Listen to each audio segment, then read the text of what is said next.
പാകിസ്ഥാൻ പകച്ചിരിക്കുന്നു എന്ന് വേണം മനസ്സിലാക്കാൻ. അതേസമയം തന്നെ ഇന്ത്യക്കുള്ളിൽ ആക്രമണത്തിന് ഏതൊരു സാഹചര്യവും ഉണ്ടായാലും അതിനെ നേരിടാൻ ഉള്ള തരത്തിലുള്ള തയ്യാറെടുപ്പുകൾ നടത്തുന്നുണ്ട്. അത് ഇന്ത്യ ഗേറ്റ് മുതൽ ഇങ്ങ് നമ്മൾ കാണാം. ഇന്ത്യയുടെ ഏറ്റവും തെക്കേ അറ്റത്ത് വരെയും ആ ജാഗ്രതയും നിർദ്ദേശങ്ങളും നൽകിക്കൊണ്ടിരിക്കുകയാണ്. എല്ലാ തരത്തിലും ഏത് സാഹചര്യത്തെയും നേരിടാൻ തയ്യാറെടുത്തുകൊണ്ട് ഇന്ത്യ പാകിസ്ഥാന്റെ മണ്ണിൽ കനത്ത തിരിച്ചടി നൽകുകയാണ്. ശ്രീജ, ശരിയാണ്. പാകിസ്ഥാന്റെ മണ്ണിലേക്ക് കടന്നു ചെന്ന് ഇന്ത്യ കൃത്യമായ മറുപടി നൽകിക്കൊണ്ടിരിക്കുകയാണ്. കറാച്ചി തുറമുഖത്ത് നാവികസേനയുടെ ഭാഗത്തു നിന്ന് കൃത്യമായ മറുപടി കൊടുത്തുകൊണ്ടിരിക്കുന്നു, തിരിച്ചടി കൊടുത്തുകൊണ്ടിരിക്കുന്നു. ലാഹോർ, ഇസ്ലാമാബാദ്, റാവൽപിണ്ടി ഈ നഗരങ്ങളിൽ ഇന്ത്യയുടെ ഭാഗത്തു നിന്ന് പ്രത്യാക്രമണം ഉണ്ടായിരിക്കുന്നു. മനോഭരത്, ഏറ്റവും പുതിയ വിവരങ്ങൾ. ശ്രീജ, അതിൽ ഇടയിൽ ഏറ്റവും പുറത്തു വരുന്നൊരു സുപ്രധാനമായ വിവരം, അത് സൂചന മാത്രമാണ്. പാകിസ്ഥാനിനകത്ത് പട്ടാളത്തിനകത്ത് ചില തർക്കങ്ങൾ ഉടലെടുത്തു എന്ന വിവരങ്ങൾ പുറത്തു വരുന്നു. പാകിസ്ഥാൻ സൈനിക മേധാവി ജനറൽ അസിം മുനീറിനെ മാറ്റാനുള്ള ശ്രമങ്ങൾ നടന്നുവെന്ന വിവരങ്ങൾ കൂടി പുറത്തു വരുന്നു. പട്ടാളത്തിൽ ജനറൽ അസിം മുനീറിനെതിരെ കലാപം വരുന്നു എന്ന വിവരങ്ങൾ കൂടിയാണ് പുറത്തു വരുന്നത്. ഇത് ഔദ്യോഗികമായി സ്ഥിരീകരിക്കാൻ സമയമെടുക്കും. പക്ഷെ ആദ്യഘട്ടങ്ങളിൽ ലഭിക്കുന്ന വിവരങ്ങൾ അങ്ങനെയാണ്. സൈന്യത്തിൽ കടുത്ത അതൃപ്തി, അനാവശ്യമായി രാജ്യത്തെ യുദ്ധത്തിലേക്ക് തള്ളിവിട്ടു എന്ന തരത്തിലുള്ള പ്രതികരണങ്ങളാണ് പാകിസ്ഥാൻ സൈന്യത്തിനകത്തു നിന്ന് തന്നെ വരുന്നത് എന്ന് വ്യക്തമാവുകയും ചെയ്യുകയാണ്. അതൊരു പ്രധാനപ്പെട്ട വാർത്തയാണ്. പക്ഷേ സ്ഥിരീകരിക്കാൻ സമയമെടുക്കുമെങ്കിൽ പോലും ശ്രദ്ധിക്കേണ്ട കാര്യമാണ്, പാകിസ്ഥാൻ എന്ന രാജ്യത്തോട് യാതൊരു വിരോധവുമുള്ള രാജ്യമല്ല ഇന്ത്യ. ഇന്ത്യയുടെ സഹോദര രാജ്യം തന്നെയാണ് പാകിസ്ഥാൻ. പക്ഷേ യുദ്ധക്കൊതി പൂണ്ട ഒരു ആർമി ചീഫ് ഉണ്ടെങ്കിൽ ആ രാജ്യത്തിന് ഈ ദുർവിധി പേറേണ്ടി വരുമെന്നത് മാത്രമാണ് ഇപ്പോൾ സംഭവിച്ചുകൊണ്ടിരിക്കുന്നതിന് പിന്നിലെല്ലാം ഉള്ളത്.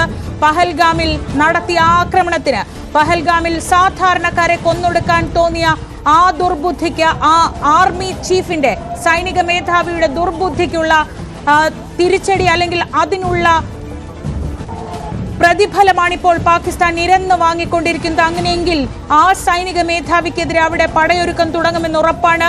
ബലൂചിസ്ഥാൻ, പ്രത്യേകിച്ച് BLA, അവിടെ ഏറെ നാളായി പാകിസ്ഥാൻ സർക്കാരിനെതിരെയും സൈന്യത്തിനെതിരെയും പോരാടുന്ന BLA എങ്ങനെയായിരിക്കും ഈ അവസരത്തെ മുതലെടുക്കുക എന്ന് അന്താരാഷ്ട്ര തലത്തിൽ ഏവരും ഉറ്റുനോക്കുന്നുണ്ട്. ഇന്ന് തന്നെ BLAയുടെ ഭാഗത്തു നിന്ന് ആക്രമണം ഉണ്ടാവുകയും നിരവധി പാക് സൈനികർ കൊല്ലപ്പെടുകയും ചെയ്തിട്ടുണ്ട്. അതിന് പിന്നാലെ ഈ സാഹചര്യങ്ങളിൽ പാകിസ്ഥാന്റെ ആഭ്യന്തര രാഷ്ട്രീയം എന്തായിരിക്കും എന്നതുകൂടി ശ്രദ്ധേയമാണ്. മനു, ആ തരത്തിൽ നോക്കിയാൽ പിടിച്ചു നിൽക്കാൻ വേണ്ടി കൂടിയാണ് പാകിസ്ഥാൻ ഈ ദുസ്സാഹസത്തിന് മുതിരുന്നത്. ആ ദുസ്സാഹസത്തിന് പക്ഷേ ചിലപ്പോൾ സൈനിക മേധാവിക്ക് സ്വന്തം തൊപ്പി പോലും നഷ്ടപ്പെടുമെന്ന സാഹചര്യമുണ്ടോ? ഏറെക്കുറെ സാഹചര്യങ്ങൾ അങ്ങോട്ടേക്ക് നീങ്ങുന്നു എന്ന വിവരങ്ങളാണ് പുറത്തു വരുന്നത്. ഏതായാലും അത് കൃത്യമായ ഒരു സ്ഥിരീകരണം ആവശ്യമാണ്. അസിം മുനീറിനെ കസ്റ്റഡിയിലെടുക്കാനുള്ള സാധ്യതയാണ് പുറത്തു വരുന്നത്. പട്ടാളത്തിനകത്ത് വലിയ അട്ടിമറി നടക്കുന്നു എന്ന വിവരങ്ങൾ പുറത്തു വരുന്നു. ചീഫ് ഓഫ് പട്ടാളത്തിനകത്ത് അട്ടിമറി വരുന്നു. CJSC ഷഹീർ ഷംഷാദ് മിർസയായിരിക്കാം ഇത് സംബന്ധിച്ച വിവരങ്ങൾ പുറത്തുവിട്ടത് എന്ന വിവരങ്ങൾ കൂടി പുറത്തു വരുന്നു. അങ്ങനെ പാകിസ്ഥാൻ പട്ടാളത്തിനകത്ത് തന്നെ തന്ത്രപ്രധാനമായ ചില പ്രശ്നങ്ങൾ നടക്കുന്നു എന്ന സൂചനകൾ കൂടി പുറത്തു വരികയാണ്. ഇത് സ്ഥിരീകരിക്കാൻ സമയമെടുക്കും. പക്ഷേ അസിം മുനീർ അധികകാലം കരസേനാ മേധാവിയായി തുടരില്ല എന്ന ഉറപ്പുകൾ വരുന്നു. പാകിസ്ഥാൻ പട്ടാളത്തിൽ അനധികൃതമായി അനാവശ്യമായ ഒരു രാജ്യത്തെ ഒരു യുദ്ധത്തിലേക്ക് തള്ളിവിട്ടു, സേനയെ പ്രതിരോധത്തിലാക്കി തുടങ്ങിയ ഒട്ടനവധി ആരോപണങ്ങൾ അദ്ദേഹത്തിനെതിരെ സൈന്യത്തിൽ നിന്ന് തന്നെ ഉയരുന്നു എന്നതാണ്. ഷാഹിർ ഷംഷാദ് മിശ്രയാകാം അടുത്ത കരസേനാ മേധാവി എന്ന, പാകിസ്ഥാനിലെ കരസേനാ മേധാവി എന്ന വിവരങ്ങൾ കൂടി പുറത്തു വരികയാണ്. തീർച്ചയായും പാകിസ്ഥാന്റെ കണക്കുകൂട്ടലുകൾ പിഴച്ചു.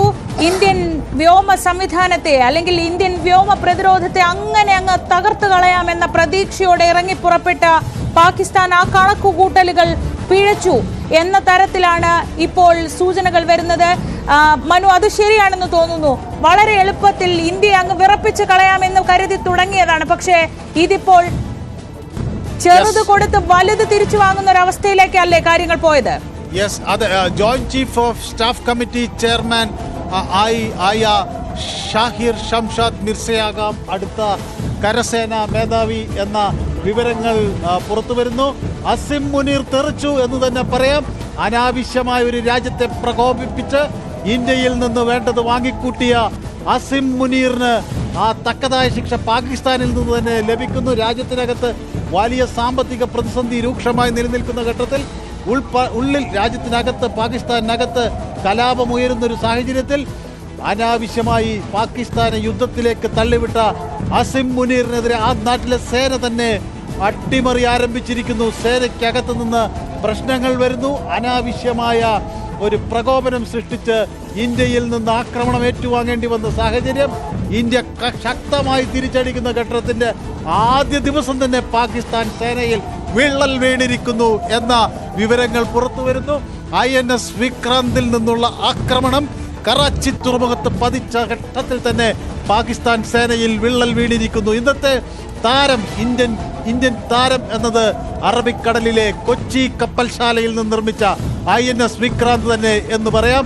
പാക് സേനാ മേധാവിയുടെ സ്ഥാനം തെറിക്കുന്ന സാഹചര്യത്തിലേക്ക് കാര്യങ്ങൾ നീങ്ങുന്നു. Saudi Iran ministers to Delhi, അങ്ങനെയും ചില വാർത്തകൾ വരുന്നുണ്ട്. അത് സ്ഥിരീകരിക്കേണ്ടതുണ്ട്. പക്ഷേ ഇപ്പോൾ ശ്രദ്ധിക്കേണ്ട കാര്യം, പാകിസ്ഥാനിൽ ഒരു ആഭ്യന്തര കലാപം അവിടെ തന്നെ ഉടലെടുക്കുന്നു. ആ രാജ്യം ഒരുപാട് അനുഭവിച്ചതാണ് തീവ്രവാദത്തിന്റെ പ്രത്യാഘാതങ്ങൾ. തീവ്രവാദത്തിന്റെ ബാക്കി പത്രമായി നിവർന്നു നിൽക്കാനാവാത്ത ഒരു രാജ്യം. ആ രാജ്യം പിടിച്ചു നിൽക്കുന്നത് തന്നെ ഇന്ത്യ വിരോധം എന്ന ഒരൊറ്റ വികാരത്തിന്മേലാണ്. ആ വികാരം അവർക്ക് പിടിച്ചു നിൽക്കാനാവുമെങ്കിൽ ആ വികാരം സമ്മതിച്ചു കൊടുക്കാം. പക്ഷേ ഇങ്ങോട്ട് വന്ന പ്രകോപനം ഉണ്ടാക്കിയാൽ അതിന്റെ മറുപടി ഇങ്ങനെയൊക്കെ ആയിരിക്കുമെന്ന് തിരിച്ചറിയുമ്പോൾ ഒരുപക്ഷെ ആ പ്രകോപനം ഉണ്ടാക്കുന്ന ആൾക്ക് സ്ഥാനം പോയേക്കാം. അയാൾക്ക് അവിടെ നിൽക്കാനാവാത്ത സ്ഥിതി വന്നേക്കാം. അവിടെ ആഭ്യന്തര പ്രശ്നങ്ങൾ ഒരുപാടുണ്ട്. തീവ്രവാദ സംഘടനകൾ തന്നെ സർക്കാരിനെതിരാണ്, സൈന്യത്തിനെതിരാണ്. സൈന്യം ഭരിക്കുന്ന സർക്കാരാണ്. അങ്ങനെ ഒരു രാജ്യത്തിന് താങ്ങാവുന്നതല്ല ഇന്ത്യയുടെ ഭാഗത്തു നിന്നുള്ള ഈ തിരിച്ചടി.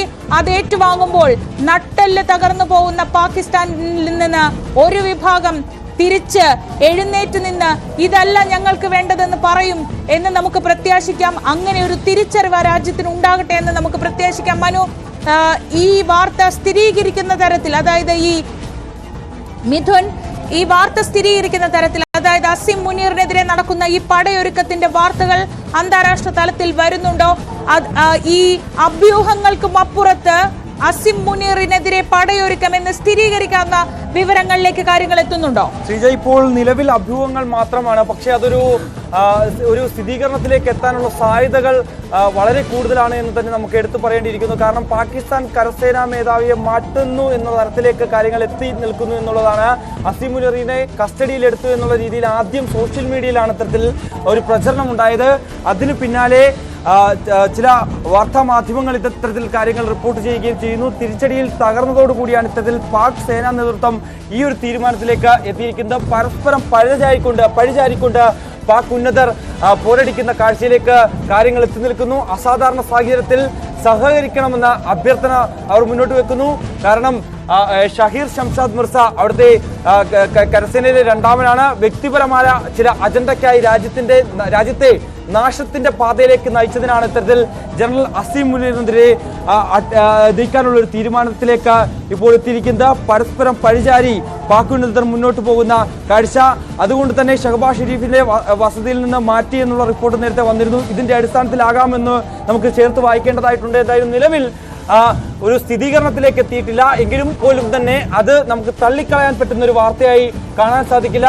ആ ഒരു വാർത്തയിലേക്ക് ഉടനടി തന്നെ എത്തുമെന്നാണ് നമ്മൾ പ്രതീക്ഷിക്കുകയും ചെയ്യുന്നത്. അത്തരത്തിലുള്ളൊരു വലിയ നയതന്ത്ര അല്ലെങ്കിൽ ഒരു പ്രധാനപ്പെട്ട നീക്കത്തിലേക്ക് കൂടി പാകിസ്ഥാൻ സേന നീങ്ങുന്നു എന്നുള്ളത് തന്നെയാണ്. പാകിസ്ഥാനെ വിറപ്പിച്ചുകൊണ്ട് ഇന്ത്യയുടെ 3 സേനാ വിഭാഗങ്ങളും അതിശക്തമായ രീതിയിൽ വലിയ രീതിയിൽ തിരിച്ചടി നൽകിയതിന് പിന്നാലെയാണ് ഇത്തരത്തിലുള്ള വാർത്തകൾ പ്രചരിക്കുകയും ചെയ്യുന്നത്. അതെത്രത്തോളം സത്യമാണ് എന്നുള്ളതാണ് നമുക്കിനി അറിയേണ്ടിയിരിക്കുന്നത്. അതിലൊരു സ്ഥിരീകരണത്തിലേക്ക് എത്തേണ്ടതായിട്ടുണ്ട്. എന്തായാലും നിലവിൽ ഇത്തരത്തിലുള്ള അഭ്യൂഹങ്ങൾ മാത്രമാണ് നിലവിൽ നിൽക്കുന്നത്. അതോടൊപ്പം തന്നെ മുൻ പ്രധാനമന്ത്രി ഇമ്രാൻഖാൻ ഉടൻ ജയിൽ മോചിതനാകാനുള്ള സാധ്യത കൂടി ഈ ഒരു ഘട്ടത്തിൽ അത്തരത്തിലുള്ള വാർത്തകൾ കൂടി പുറത്തു വരുന്നുണ്ട്. കൂടാതെ തന്നെ ഈ രാജ്യദ്രോഹ കുറ്റത്തിന് സൈനിക കോടതികളിൽ വിചാരണ ചെയ്യപ്പെടാൻ സാധ്യതയുണ്ട് ഈ അസീം മുനീർ. അങ്ങനെയുള്ള വാർത്തകൾ കൂടി ഒരു വശത്ത് വരികയും ചെയ്യുന്നു. എന്തായാലും നിലവിൽ ഇതെല്ലാം തന്നെ അഭ്യൂഹങ്ങളാണ്. സഹീർ ഷംഷാദ് മിശ്ര പുതിയ തലവനായി വരും എന്നടക്കമുള്ള കാര്യങ്ങൾ. ഒപ്പം തന്നെ നയതന്ത്ര നീക്കവുമായി സൗദി വിദേശകാര്യമന്ത്രി പാകിസ്ഥാനിലേക്ക് എത്തുന്നു എന്നുള്ള നേരത്തെ ആ വാർത്ത വന്നെയാണ്. ഈ സൗദി വിദേശകാര്യമന്ത്രി ഇസ്ലാമാബാദിലേക്ക് എത്തും. 1971 ശേഷം കറാച്ചി കേന്ദ്രീകരിച്ച് ഇന്ത്യ നടത്തുന്ന വളരെ ശക്തമായിട്ടുള്ള ആക്രമണം, അത്തരത്തിൽ സർവ്വരീതിയിലും 3 സേനാ വിഭാഗങ്ങളുടെ ഭാഗത്തു നിന്നും പാകിസ്ഥാന് കനത്ത പ്രഹരമേൽക്കുന്നു. അതായത് ഒരു രാജ്യത്തെ ഒരു രീതിയിലും ഇത്തരത്തിൽ പ്രകോപിപ്പിക്കുന്ന തരത്തിലേക്ക് സ്വന്തം അജണ്ടയുടെ ഭാഗമായി അസീം മുനീർ നടത്തിയ ഈ ഒരു നീക്കം അത് ഒരു തരത്തിലും അംഗീകരിക്കാനാകില്ല എന്നാണ് പാകിസ്ഥാനിലെ ഒരു വിഭാഗം പറയുന്നത്. മറ്റൊരു വിഭാഗം ഈ ഒരു നീക്കത്തെ അനുകൂലിക്കുന്നവരുണ്ടെന്നായാലും അത്തരത്തിലുള്ള വാദപ്രതിവാദങ്ങൾ, അത്തരത്തിലുള്ള അഭ്യൂഹങ്ങൾ നിലനിൽക്കുന്നുണ്ടായാലും അതിന്റെ ഒരു സ്ഥിരീകരണത്തിലേക്ക് ഇനി എത്തേണ്ടതായിട്ടുണ്ടായാലും നിലവിൽ ആക്രമണം ശക്തമാക്കിയാണ് ഇന്ത്യ. പല മേഖലകളിലും പാകിസ്ഥാന്റെ നഗരങ്ങൾ കേന്ദ്രീകരിച്ച് 5 പ്രധാനപ്പെട്ട പ്രതിരോധ നിലയങ്ങൾ അത് തകർത്തു എന്നുള്ള രീതിയിലുള്ള വാർത്തകൾ പുറത്തു വരുന്നു. കറാച്ചിയിലെ പ്രധാനപ്പെട്ട ഇടങ്ങളിൽ ആക്രമണം നടത്തിയതായിട്ടുള്ള വിവരങ്ങൾ വരുന്നു. അങ്ങനെ പൂർണ്ണമായും പാകിസ്ഥാനിലെ ഹൃദയഭാഗങ്ങളിലടക്കം ആക്രമണം ഇന്ത്യയുടെ ഭാഗത്തു നിന്നുമുണ്ടായി. അതിൽ തളർന്നിരിക്കുന്നു പാകിസ്ഥാൻ, പൂർണ്ണമായും തളർന്നിരിക്കുന്നു എന്നുള്ളതാണ് ഈ ഒരു ഘട്ടത്തിൽ നോക്കിക്കുന്നത്. ശരി, മിഥുനാണ് വിവരങ്ങൾ നൽകിക്കൊണ്ടിരിക്കുന്നത്. അടിക്ക് തിരിച്ചടിയായി ഇന്ത്യയുടെ ഭാഗത്തു നിന്നുള്ള പ്രത്യാക്രമണങ്ങൾ വന്നുകൊണ്ടിരിക്കുകയാണ്. ഇന്ത്യ ഇതുവരെയുള്ള സംഭവങ്ങൾ ചുരുക്കി പറഞ്ഞാൽ ഇന്ത്യക്ക് നേരെ ഉണ്ടായ എല്ലാ ആക്രമണത്തെയും വളരെ ശക്തമായി തന്നെ ഇന്ത്യ ചെറുത്തു തോൽപ്പിച്ചു.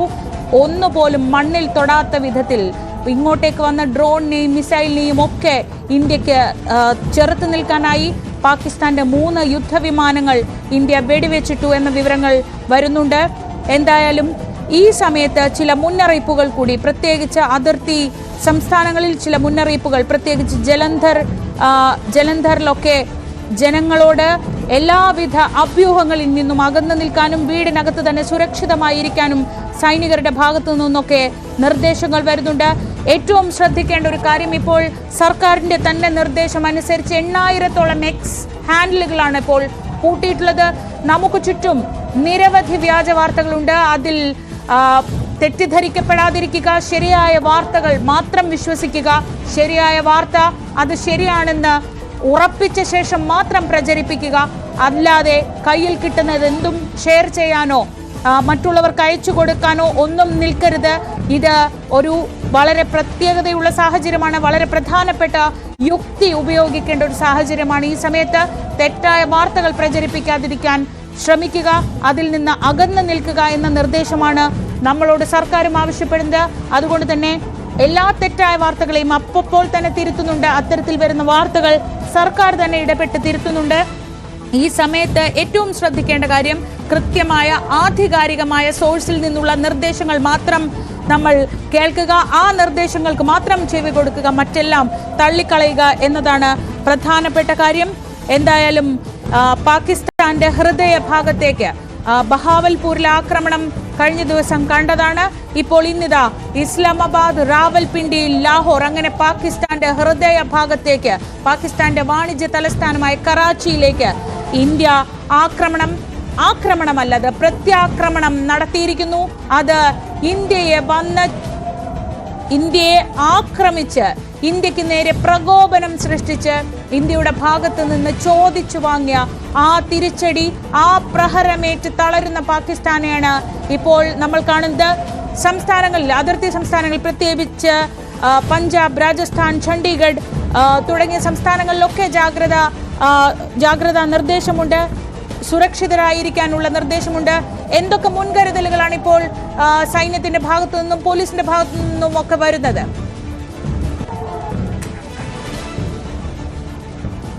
ശ്രീജ, ഇപ്പോൾ പാകിസ്ഥാനുള്ളിൽ ആഭ്യന്തര പ്രശ്നങ്ങളുണ്ട്. പാകിസ്ഥാൻ ഇപ്പോൾ ഒരു യുദ്ധത്തെ നേരിടാൻ പറ്റുന്ന ഒരു സാഹചര്യമല്ല തുടങ്ങിയതൊക്കെ നമ്മൾ ഈ പാകിസ്ഥാനും ഇന്ത്യയും തമ്മിലുള്ള പ്രശ്നങ്ങളുടെ തുടക്കഘട്ടം മുതൽ തന്നെ പല അനലിസ്റ്റുകളും പറഞ്ഞ് നമ്മൾ കേട്ടിട്ടുള്ളതാണ്. ഇപ്പോൾ എന്താണോ അവരൊക്കെ വിലയിരുത്തിയത്, ആ നിലയിലേക്ക് തന്നെ പാകിസ്ഥാൻ എത്തിപ്പെടുന്നതാണ് നമ്മൾ കാണുന്നത്.